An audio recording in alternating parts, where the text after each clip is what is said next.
ఒక రాజుకు దేవుడు, శంఖుడు, అమందుడు అనే ముగ్గురు కుమారులు ఉండేవారు. ఒకరోజు ఆ రాజ్య సేనానాయకుడు సైనికులకు లంచాలు ఇచ్చి వారిని తన వైపు తిప్పుకుని రాజును హత్య చేసి రాజకుమారులను దేశభ్రష్టులను చేసి తానే రాజయ్యాడు. దేశం విడిచి వెళ్లిన ముగ్గురు అన్నదమ్ములు పగలంతా ప్రయాణించి రాత్రికి ఒక పేదరాశి పెద్దమ్మ ఇంట్లో ఆశ్రయం పొందారు. అక్కడ వారు ప్రపంచంలో అత్యంత విలువైనది ఏదో అనే విషయంపై వాదించుకున్నారు.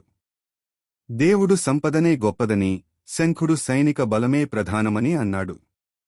చివరకు ముగ్గురూ 3 దిక్కులకు వెళ్లి 10 ఏళ్ల తరువాత అదే చోట కలుద్దామని నిర్ణయించుకున్నారు. దేవుడు తూర్పు దిశగా వెళ్లి అపారమైన బంగారం సంపాదించాడు. శంఖుడు పడమర దిశగా వెళ్లి గొప్ప సైన్యాన్ని కూడగట్టాడు.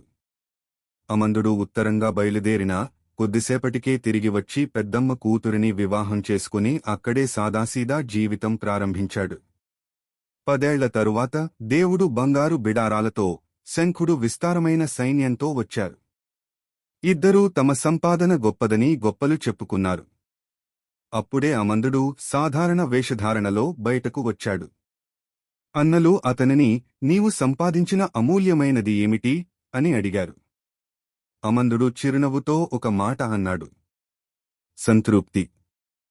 నీతి. సంపద, శక్తి కన్నా మనసుకు ప్రశాంతతనిచ్చే సంతృప్తి గొప్పది.